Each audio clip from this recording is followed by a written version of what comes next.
And I wasn't in this game, this trap that we fall into of thinking, if I just get to the next level, I will be happy, I will be fulfilled.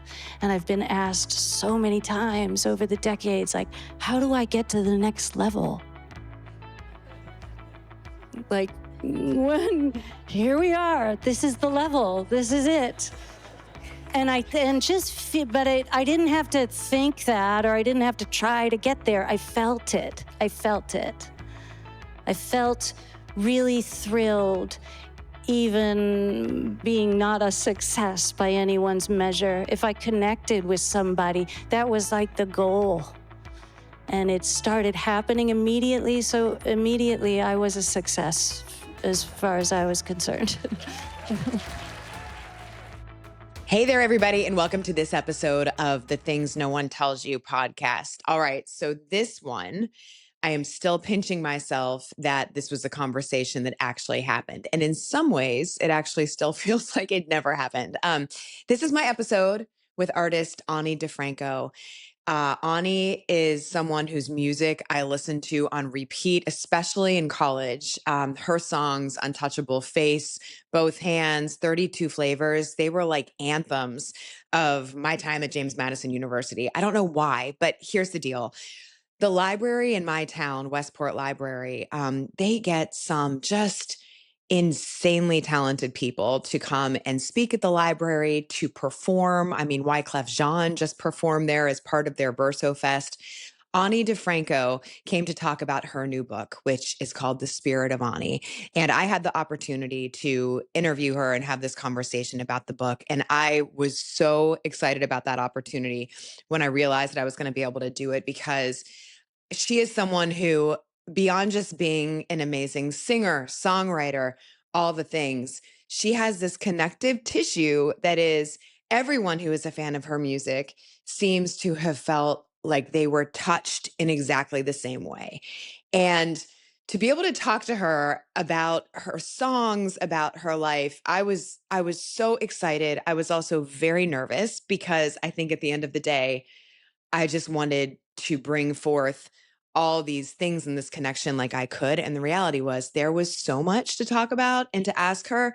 Our focus was really on this book that is really paying attention to her spirituality and her journey in terms of how she views the world through that lens. So I'm not going to lie. In part of this conversation, we were talking deep metaphysics, and there are parts that I swear I don't really remember, because we were just so in the moment. And there were things I shared on that stage that I am still shocked that I did. So anyway, all I know is that Ani DiFranco came to connect with every single person in that audience. And this is a conversation about her journey, about why she believes the thing no one tells you is really the importance of connection and being present, and how she applies that in her life. So I hope you love this conversation. The Westport Library,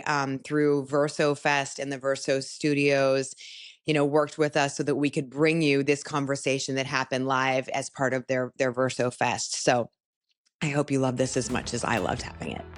Tonight, we gather in community inside the walls of this dynamic library to spend time with Ani DiFranco and offer gratitude for the gifts she has given us over a prolific, multi-decade career.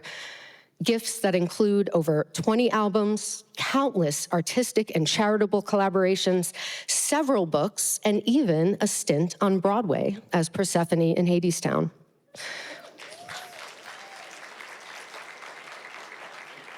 But perhaps the greatest gift Ani has given us, especially women, queer folk, and those whose voices have been historically marginalized by mainstream culture, is permission to just be in her music, to sit with that feeling, that rush of recognition that is somehow all at once affirming, healing, joyful, a little bit cheeky, empowering, and cathartic.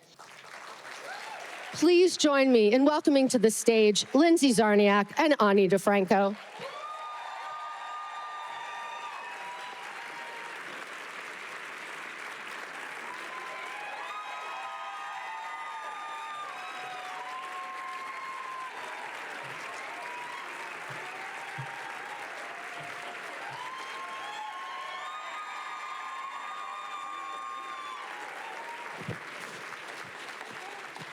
You sat down too fast. That's for you. Oh, no, I gotta take a seat. This is too beautiful. What a beautiful spot. What a beautiful group. Your introduction made me cry.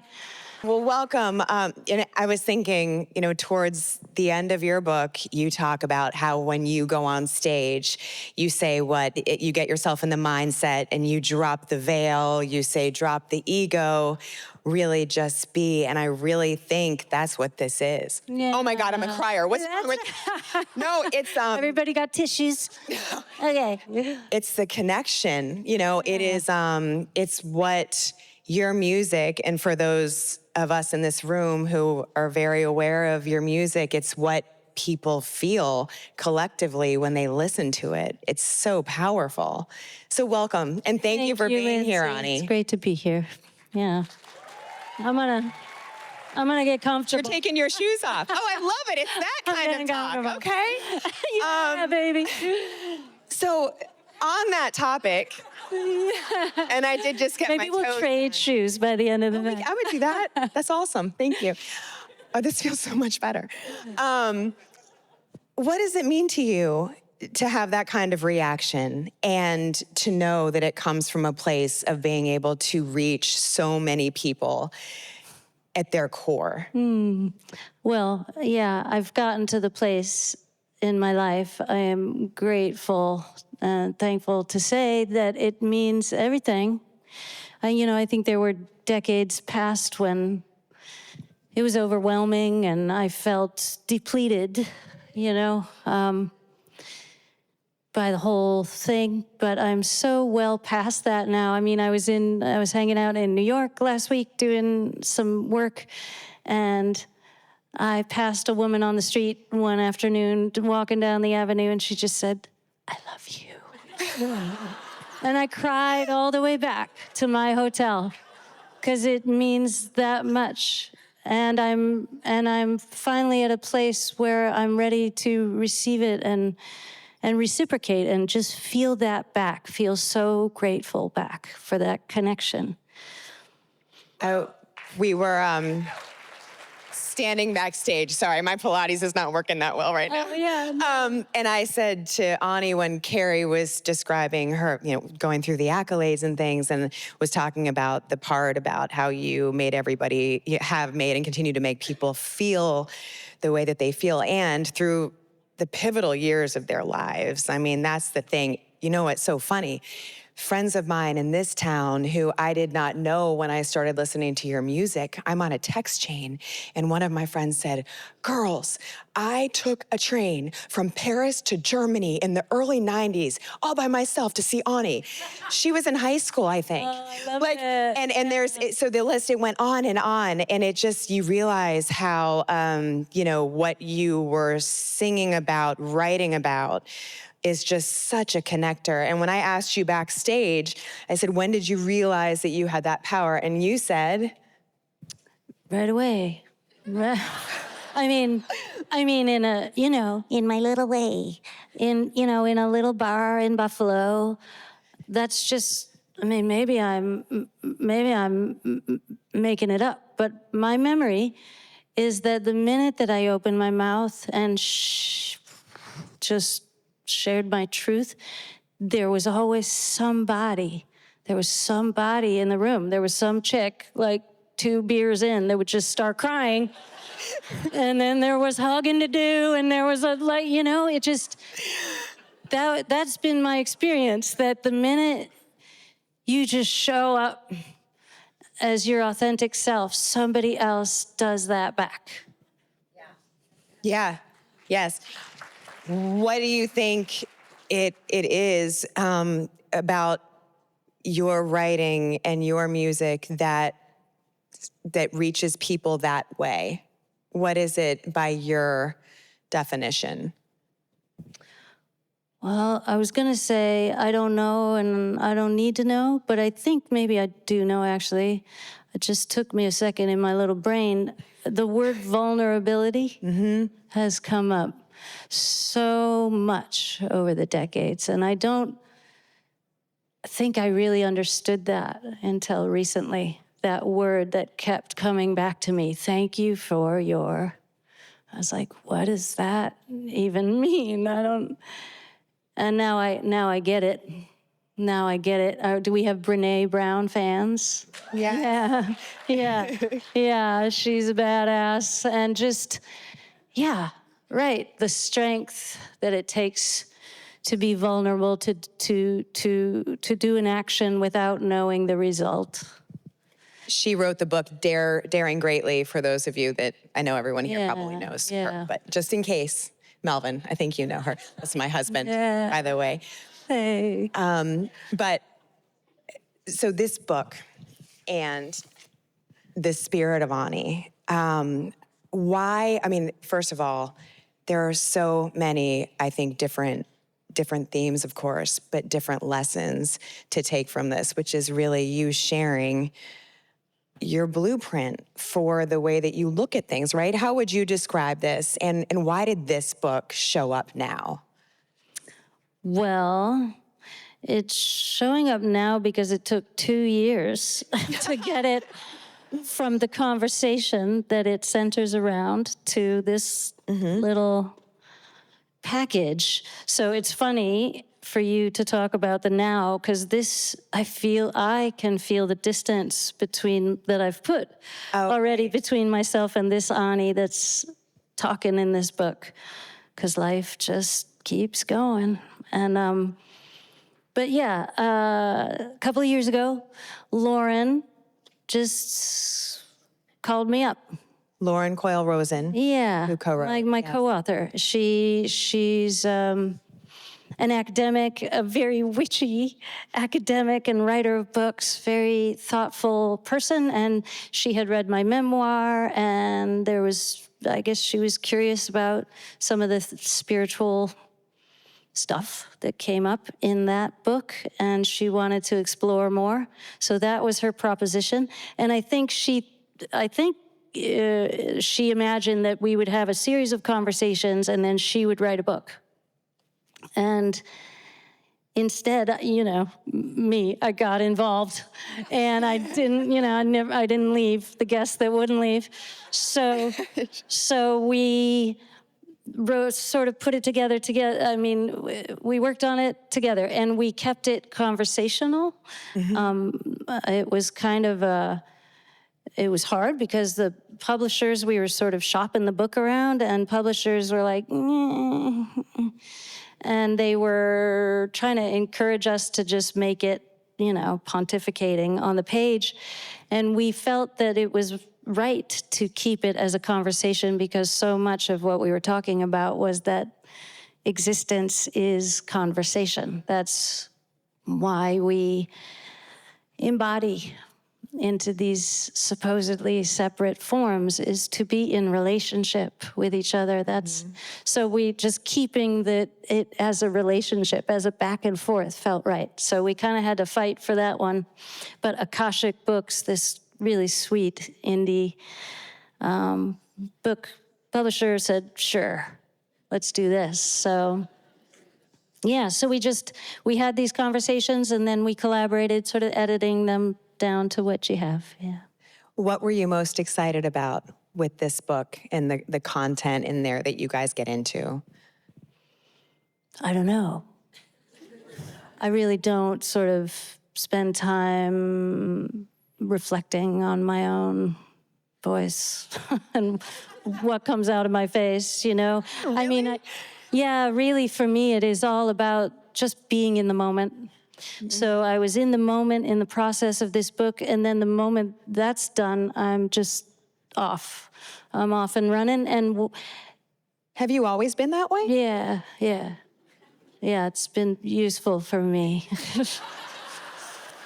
Wait, so I have questions. Okay, so I know you picked up a guitar for the first time when you were 9, right? This chair doesn't want me to face you. I know, but it kind of feels good. It's like we're in our bumper cars. We're ready to take off.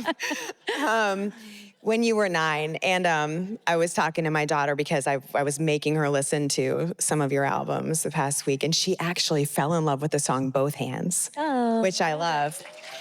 and she can sing the whole thing. And she was like, I don't exactly know what it means. I was like, well, that might actually at this point That's fair. be fair. That's probably good. But you were 9, you pick up a guitar, and like, what was it at that point that drew you to the music? What was your hope? I guess I didn't really have hopes or aspirations per se for an outcome. What I had was trouble in my little 9-year-old body, and I wanted to get it out. I used to dance a lot. I thought maybe I would be a dancer. I used to paint and draw all the time, and then to start singing and playing guitar, I think it was just more of me trying to find homeostasis, to just find peace.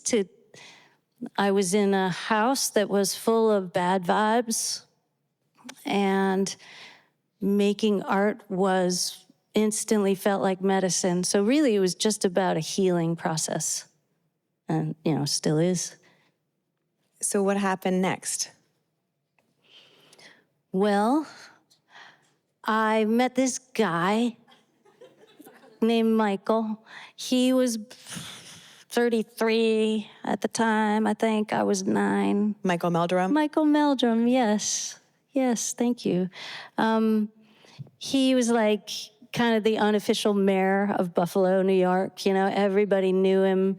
He had been like, he was the kind of guy that his address was his girlfriend of the moment's address, and but he was though he was kind of sort of a hobo, he was also brilliant. He was a reader. He was a thinker. He was a songwriter. Oh, That's there he him. is. There's Michael. Yeah. And there we are in this gig he got me involved in. That was my 11th birthday. Wow. We played that Save the Whales and Dolphins benefit. Yeah. We saved them too. They still exist. But Michael, I met him at this guitar shop where my parents humored me and bought me a guitar. I asked for one when I was 9, and there he was. And I remember he used to teach lessons at this guitar shop, and I took lessons, not from him per se, but the lesson I was taking and the lesson he was teaching were at the same time. So he and I would sit in the chairs in the little sort of hallway-shaped guitar shop on Allen Street in Allentown in Buffalo. And we just started talking to each other, and it was on. It was on. We were best friends. We were an odd couple, but for sure. He would spring me, so there he was, a songwriter as well, among his many talents, activities. And so I started writing songs because, my pal was doing it. Seemed like the thing you do, like really young. So he would come spring me from high school, at least. Wow. And I would go he would be artist in residence at other public schools in Buffalo. So he would come get me out of school, and I would go do that with him. I did everything with him. Played in bars, bussed on the street. He took me everywhere. What was that like? I mean, it was the 70s, so there was a 9-year-old in the bar, sure. Sure. Some dude who's not my parent is coming and getting me out of school, sure. There was a freedom, and we exploited it, yeah. And so from that, how much of that time frame and experience did you take into your music moving forward? So much. I mean, Michael was my first mentor. He showed me the template of my job, He showed me how it's done. He ran the open mic at Nietzsche's bar. And then by the time I was 15, I ran the open mic at Nietzsche's bar. And I mean, really, really a mentor, not just in being a troubadour, but in being somebody on a sort of spiritual and intellectual quest, somebody who's curious and free. What do you feel like types of things were you discovering spiritually even at that point? What were you thinking about? You know, what was the young... What was it? Oh, goddess forbid. I don't know. Those early songs, I'm sure they're... Oh, see, no, but here's the thing. And I shouldn't even say this, but you don't know the first tape. You don't know the first tape. Before the first tape, there was the first tape. But, you know, I think I made 100 copies and whatever. I was just, you know, finding my voice, young person.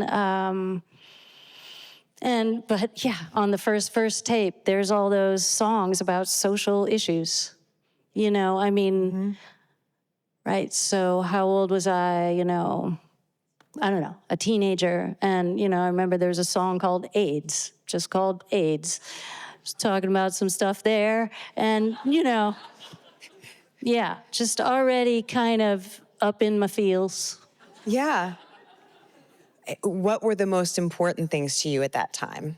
What were the things that were most on your mind that you felt like you wanted to be singing about, writing about? Yeah, well, I was well on my way. I mean, I guess, no, I was years into being an emancipated minor. You know, I was on my own when I was 15, starting at 15. So a lot of what was on my mind was being a teenage girl alone in a man's world, holding down the open mic in a bar full of dudes drinking. You know, survival was on my mind. And we talk about it actually in this book, Lauren and I. It's funny, she caught me a couple of funny moments in this conversation where, you know, she would bring up song lyrics like, if he tries anything or something, you know, what were the lyrics? She would quote these lyrics where I'm like, I'm, you know, all powerful, gonna tell you where to get off. I'm paraphrasing. Yeah. And like, how were you this at that age? And I was like, please. She kept catching me in my lies, you know? But it just, over the course of the conversation, it came up a few times like, okay, so the reality is I was not that at all. I was singing my spells. I was singing to myself that I am strong and I am capable and I am not to be fucked with. You know. And I know you said the connection, you could tell right away that you were connecting, that what you were writing and singing about was resonating with the people that were hearing it. When did you realize that those messages were also just so impactful and that was really getting through? Well, it's hard to, you know, even for myself to put myself back there. But, you know, for those of us that were around, you know, whatever, in the 80s, I guess, is when I started opening my mouth and singing in a big way. And it was just so different.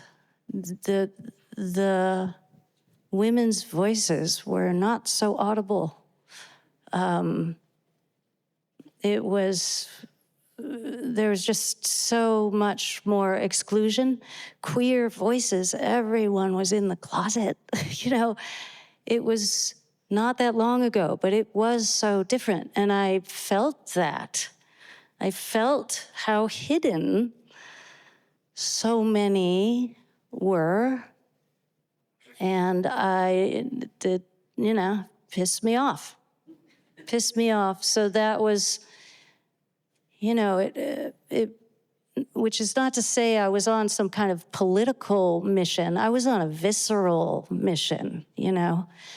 And yeah, so that was just, I think, driving me from the beginning. When the record labels started reaching out, how did you handle that?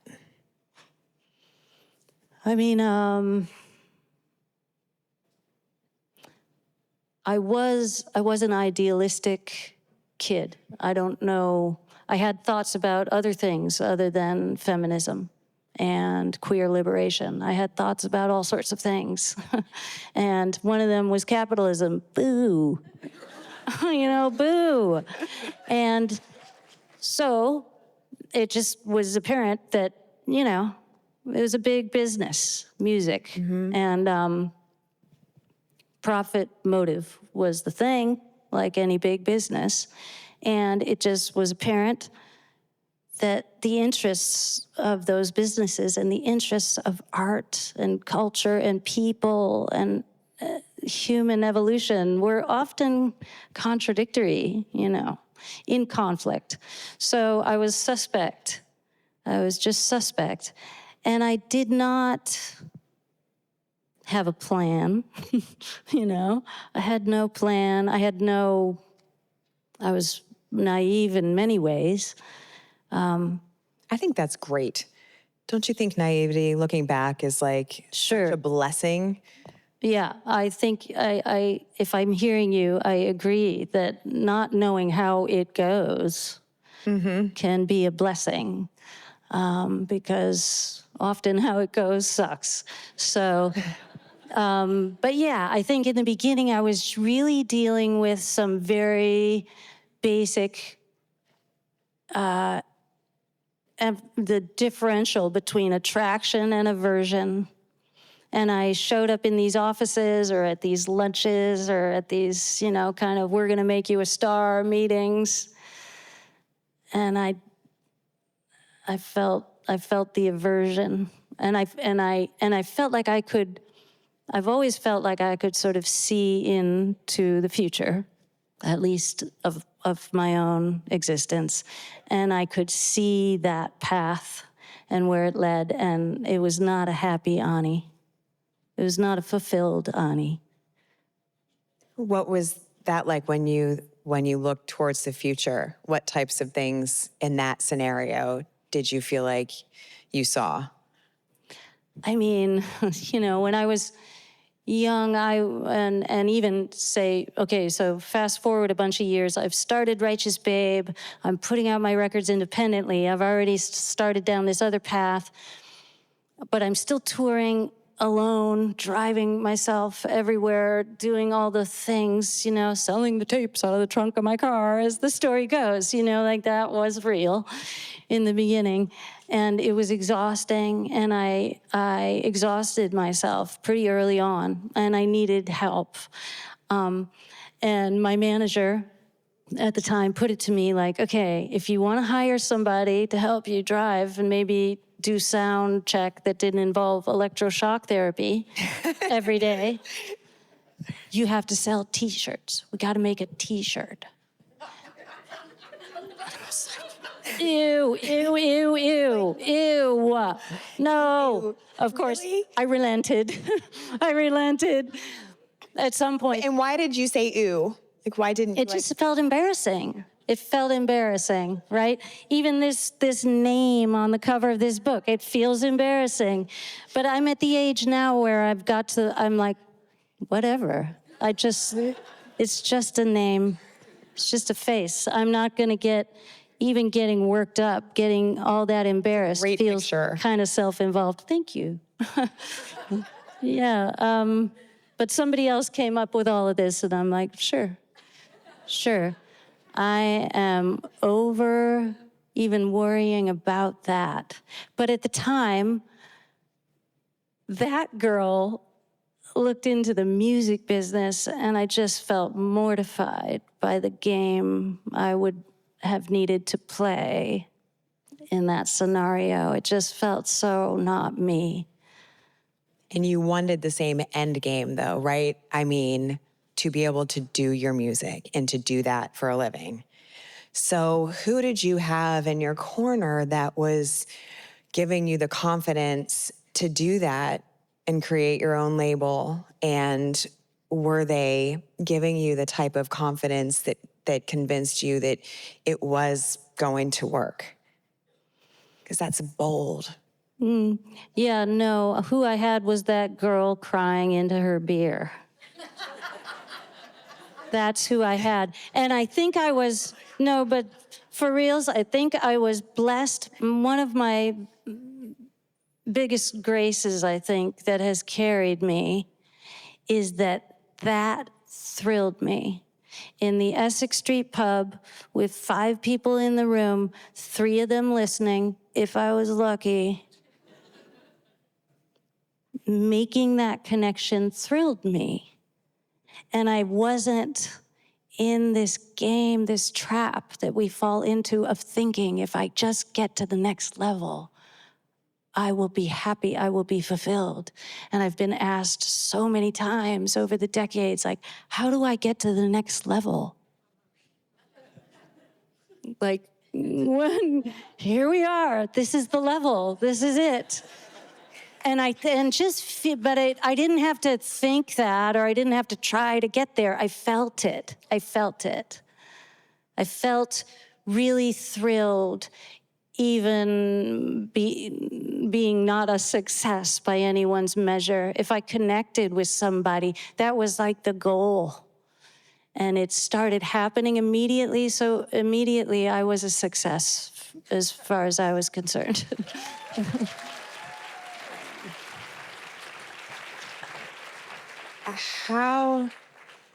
That's so incredible. How do you get to that point for people that aren't there? Because you had it, and you're right, what you're describing is the one person that you're feeling the connection with, and you know in your soul that is what maybe you were meant to do, or whatever that translates to you. So how do other people get that? Like, how do you describe that? And I know it's part of what you share in the book. Yeah, right. Just being in the moment. I guess you just have to let go of a lot of ideas that you grew up in.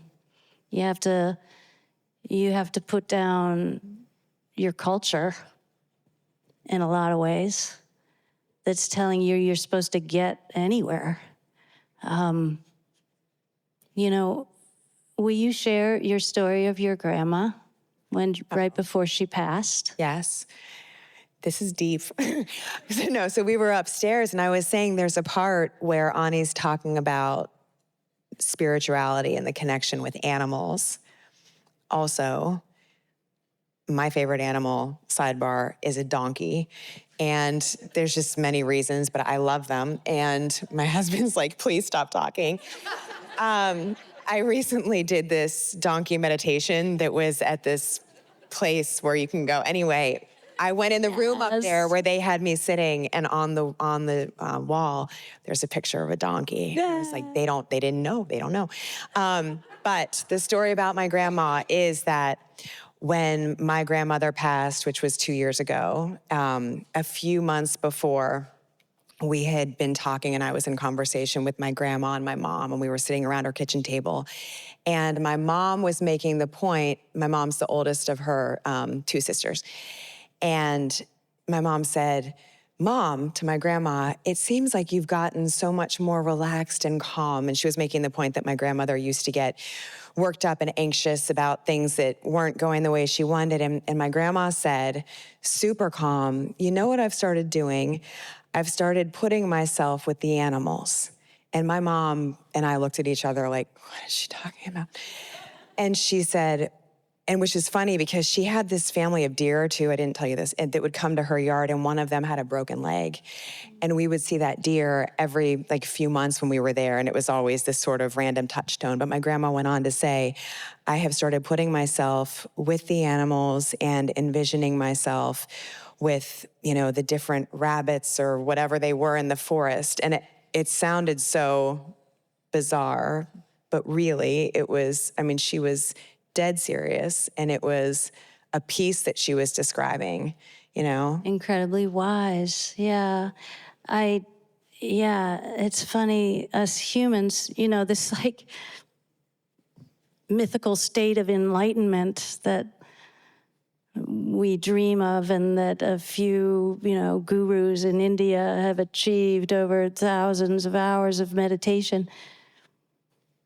Every other animal is in that state right now and always.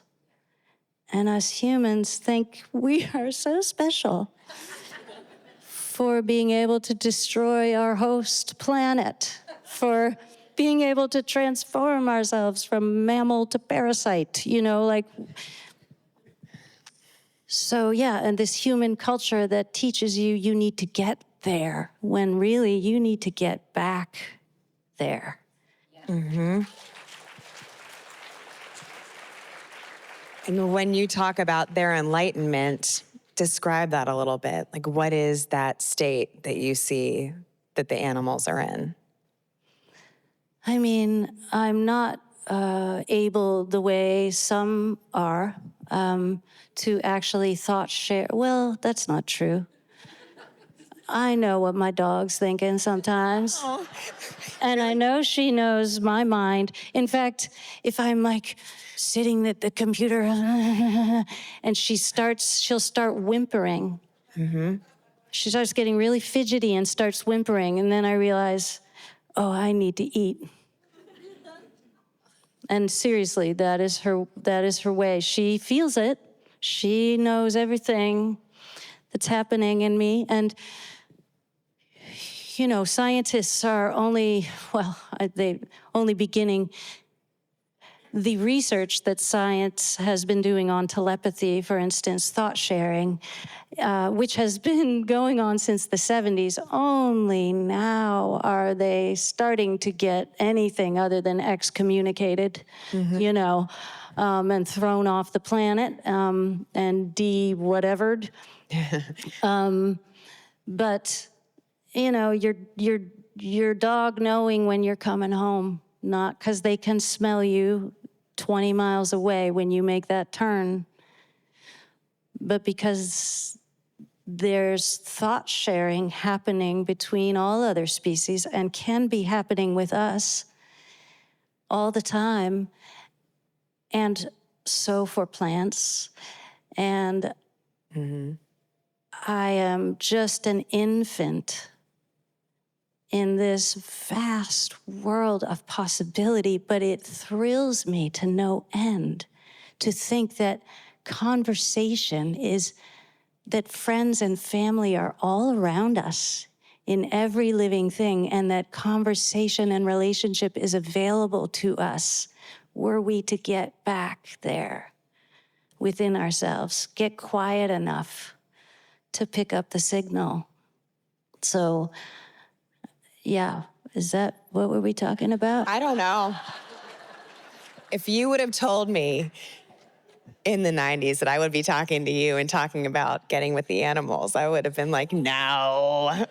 I just love that that's what your grandma said. I do too. Yeah, and you know what's funny is I, at the same place where I was, it was Miraval. If any of you have been there, a couple of girlfriends went to just get away, and they had these events or these activities that you signed up for, and one of them was the experience with the donkeys. And my friends were mortified that I did that, but I was like, come on. And my one friend came with me, and I was like, see?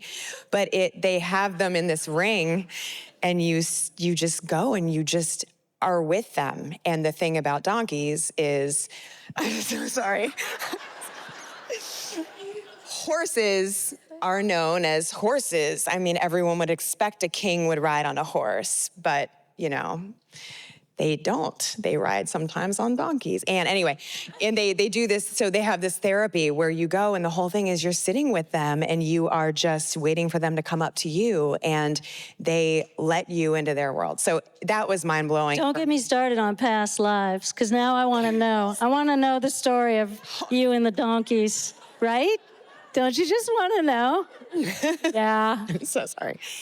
So anyway, but real quick, back to my grandma, I just found that she was so calm and so deliberate in it. And she had also, and then shortly before she passed, she said, my mom asked her one day, how are you feeling? And she said, I am so ready. And she said, do you see the footprints there? Again, we were like, what? And there were footprints that she saw on the side of her room. So that was a magical, awesome experience. But I think it's so incredible. And really, it is what you share about just that and getting to that part of who you are. And really what you're saying is, this is really all we need, and being vulnerable and communicating and the connection. Your dad, I wanted to ask you just about how special he was and how much of an impact he was for you, because that's something too that was something that I took from the book, and how you said that you have had interactions also with him. Yeah. My dad passed when I was in my mid-30s. And Sure. there he is. There we are. Yeah, we are really soul bonded, my dad and I. And when he passed, I was not in the room. I was recording an album in LA, and I got the call from my brother. Dad's not well. And so I dropped the session with all the dudes in the studio and everything, and the pay for all the things. And I should I just finish and to the credit, that's how young I was. It was a question in my mind. And the other people involved in the session said, go. So I flew home and I laid with him for a few days as his body shut down. I laid in his bed in the home with him. But this night, it was time to go. Kicking you out time. So I went home, and at about 3 a.m, I'm not much of a sleeper. And especially not in this moment, right? And at 3 a.m, I was suddenly stricken because it got quite chilly that night, and I realized I left the window open in his room, and I started panicking that he's cold, he's gonna be cold.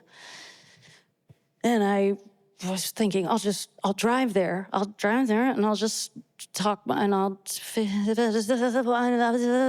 and then just an extraordinary transformation of my whole state of being. It was like a tidal wave of peace, bliss, like a feeling I've not had before or since. And I heard a voice. Maybe this is the closest I've come to actually hearing spirit. I heard a voice say, it's all perfect. There's nothing to do. Wow. And I went and I laid down and I had the deepest sleep. And I woke up to the phone and my brother saying, Dad died at 3 a.m. last night. And it made sense in retrospect. So yeah, I'm all about death. I love me some death. What do you mean? Girl, it is not an end. This word is very, very, very destructive. This idea that we have. I mean, it is a loss for those who are left behind. And that's the word. Grief is the word that we need to contend with. Death is an adventure. Death is on to the next adventure. It never ends. And if you're like me, you fall asleep listening to near-death experience stories every night. That's what you do? That's what I do. That is what I do. I highly recommend it. I love this about you because how I shared that thing about my grandmother talking about the wall, ever since then, it has made me just think about, because that made me feel more comfortable with her. Yeah. And knowing that that was going to happen, I knew that she knew and felt good about where she was going. The Other Side is a podcast.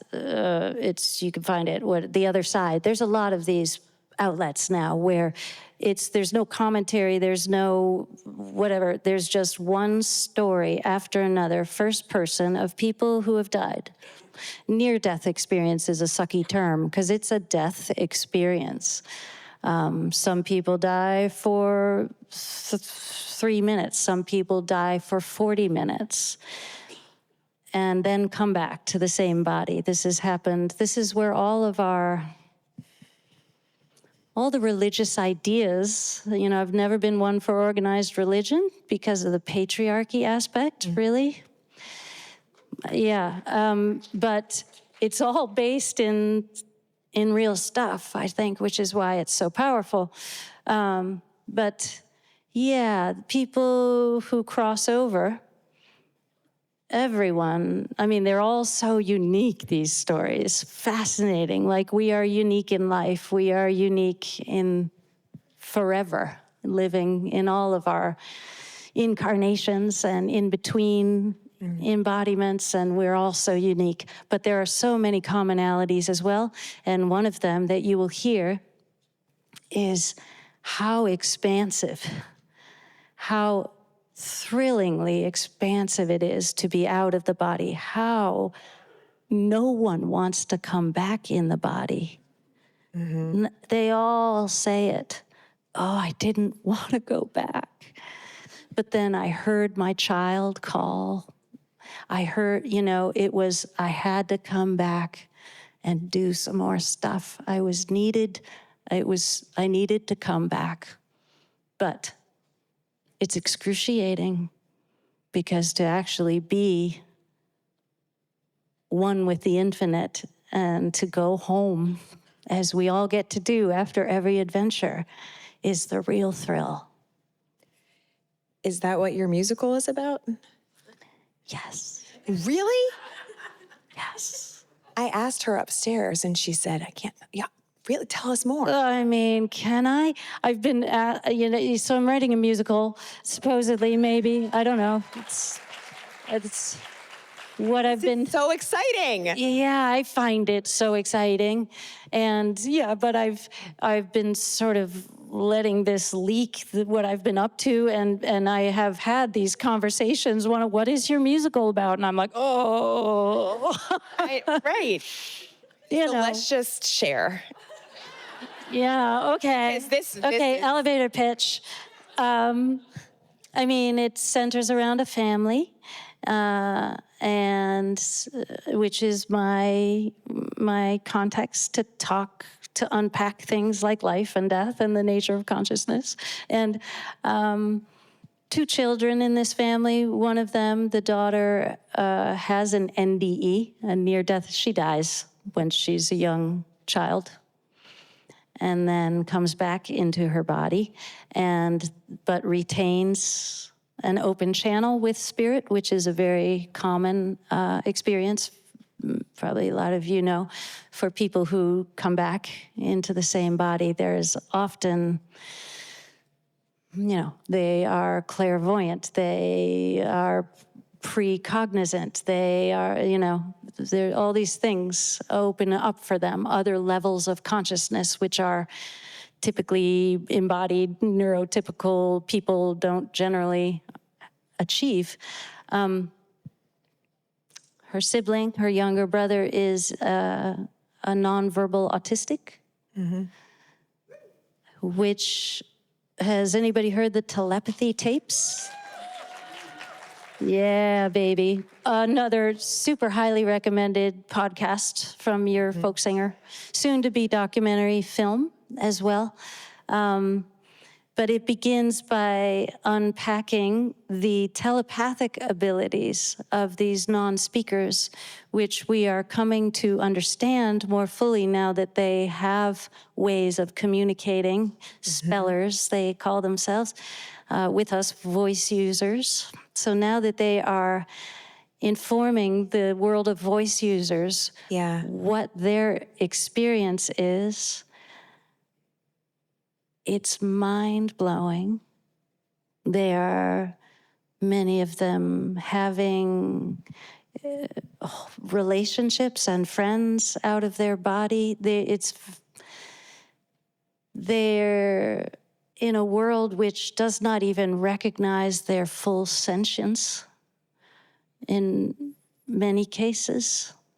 They're spend so many years, some of them, some of these children are in their 20s before their parents meet them through assisted communication. And stories like, my kid knows several languages. My kid knows history. My kid, because they are graced with experiences like tapping into the Akashic record of all of human thought, of the history of human ideas. They have whole lives. My child, I noticed they always go, they're extremely hypersensitive to the sensory input of the body. It's completely overwhelming, and have not control over the body in the way that a typically embodied person does. Meanwhile, they are doing all of this astral projection. They have these whole other existences that most of us knew nothing of, So yeah, like my kid goes into his room and covers himself in pillows, and then I hear him in there laughing. He's hanging out with his friends. Anyway, what a cool world. And it's only just beginning. I have so many more questions. It's real quick before, because we do want to have some audience Q&A, but I do want to ask you, there's so much I want to ask you about your songs and also about your creative right brain thought process. I love how you look at that in terms of right brain, left brain. That's fascinating to me. But really, I would love to know, what is the thing no one tells you about the importance of following your gut and your intuition? Yeah, we unpack that a little bit in here. I believe that the brain is not just up here. This is a brain to me. And like when you were asking about me coming up and me trying to find my path and should I take the record deal? This is the brain that guided me the whole way. This was the brain I was listening to. This is the one that confused me along the way and made me feel conflicted a lot. But luckily, I was paying attention to this brain, and I do think that that science is beginning to open itself to that idea, that the brain is only the electrical activity within the skull is old school, and that it's becoming our understanding is blooming from there. And I'm just all about it, knowing that this was the brain that guided me. Did you have people that were basically saying, you're crazy, you need to take a record deal, you don't do it on your own? Sure, and they were not wrong. They were not wrong. It was crazy in a lot of ways. It was the slow track, for sure. But it was a great ride. And so, yeah, I just stuck with the gut. I love it. Carrie, we are going to take some audience Q&A. Yeah, so folks, we have time for just a couple questions. If anyone has a burning question for Ani, I would just ask if you could queue up here so we could capture you on the mic, please. It's not as intimidating as it looks, I promise. Yeah, the spotlight. I see someone coming over. Yes, here comes a brave soul. Hello. Hi there. Yay. Thank you for coming. So I'm the dad, the proud dad, the wondrously proud dad, and just of Winston Brown. He is in the Telepathy Tapes film. He's here in Westport, Connecticut. And he is fluent in Mandarin. He is fluent in Spanish. He has a girlfriend in Fairfield, Connecticut, who's a non-speaking autistic. And our lives have changed so much from Kai Dickens, who I know is your bud, and who adores you. And I've heard rumors about your involvement in the film project. I adore you back. I have watched you for so many hours. Wow. So yeah, when Wynn's in the film, and it's changed his life. We just got back from LA, and he talked with Mayim Bialik yesterday about being on her podcast, and he was in a soap opera last week.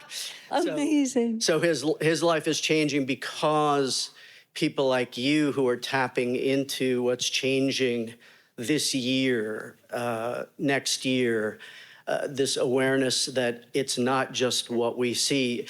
If you look at this guy, you have no understanding of what's going on inside.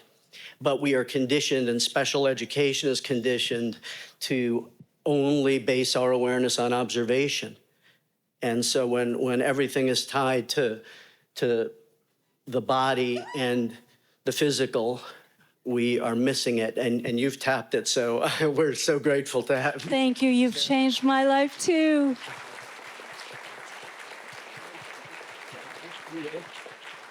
Can you say hi? Come say hi? To say hi? All right. Oh, I love you so much. Thank you. Yeah, you will re-meet them in the documentary. That's awesome. Hi. Hi. Hi. I suppose my question for you would be, what would you want to say to all of the humans entering into adolescence right now? It's a good question. And I love you very much. Yeah, I might start there too with yes. And then I guess if it was going to be one thing, I would say, let's just be the tolerance that we want to see in the world. I believe that young people are so beautifully woke. It's so exciting to think of what's coming.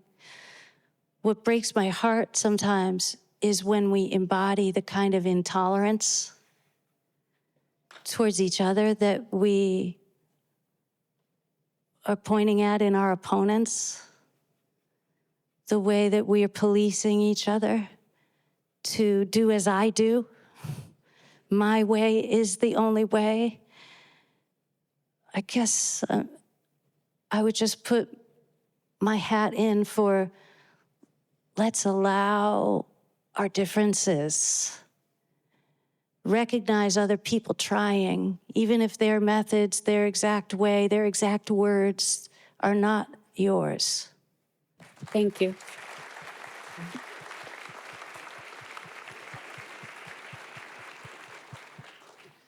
Hi, Ani. Hi. I'm Natalie. You've been my favorite artist since I was a teenager, and thank you so much for everything. What do you imagine when you think about these oppressive systems falling down, patriarchy, white supremacy, capitalism, organized religion? Like, what do you imagine that would look like? Like how, what? I imagine it would look like reciprocity. This state of being of mutual gift giving, where it's a frickin' love contest, and the one who gives the most wins. Thank you. Good evening, Ani. Hi. I want to thank you. About 8 years ago tonight, my wife, who's like everybody else here, your biggest fan, and I shared our first, we didn't know it was going to be our first date, and we walked outside to her car, and she had a sticker that she still has on her car, ANI, and I was like, does she know Ani DiFranco? I'm like, what is that? She's like, it's Ani DiFranco, and that was how we first bonded. So I want to thank you for that, because the 8 years, 8 years later, she's sitting beside me, bawling her eyes out all night. So I thank you for that. My question to you, Ani, is there's so much negativity in the news. I can't watch it. You've been through decades of roller coasters, storms. There's so many people that are scared right now. What advice, through your experience as an artist, as a feminist, as a trailblazer, would you give to us, especially my wife, who I don't want to watch the news, to get through these times?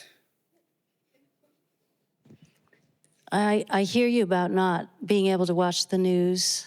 And I do believe that it's a very powerful truth that we give energy where we put our attention. And I think the way we got here was by following that guy around with microphones and cameras. So if your instinct is to turn your attention on all the good people around you, all the badasses doing cool shit, and give them your attention and your energy and get involved with that, I'm for it. Thank you. Hi. So as someone who's been listening to your music for 30-something years, what is that self-editing process? Like, what makes you, maybe instinct or the thoughts to poetry, to what we get to listen to? I mean, there must be so much, especially with the world and everything going on, but you can't sing about everything. So how do you decide? Like, how many conversations? I mean, as an artist, That's a really good question. Because you can't make everything, you Yeah. You can't make it all. Yeah. I mean, for me, I feel like it's just spaghetti against the wall. It's just experiments, one experiment after the other. You're right. You can't sing about everything, but you could try. Right. And then you can find your way from there. I feel like I've just been experimenting with singing about everything that comes to me. And then I think a big part of the process for me, because my art is also sort of a social act, a big part for me is what resonates between me and other people. And, that guides me. Yeah. Okay. Thank you so much. Yeah. Thank you for everything. What is that part of the process like for you when you're writing a song and seeing it through to fruition? How is it? Because you've described it as it's sort of a moment of feeling. It's right? Yeah. I mean, I guess it's a flow state. It's not a thing that I'm conscious of when it's happening. It's a thing that I wake up from. I love that.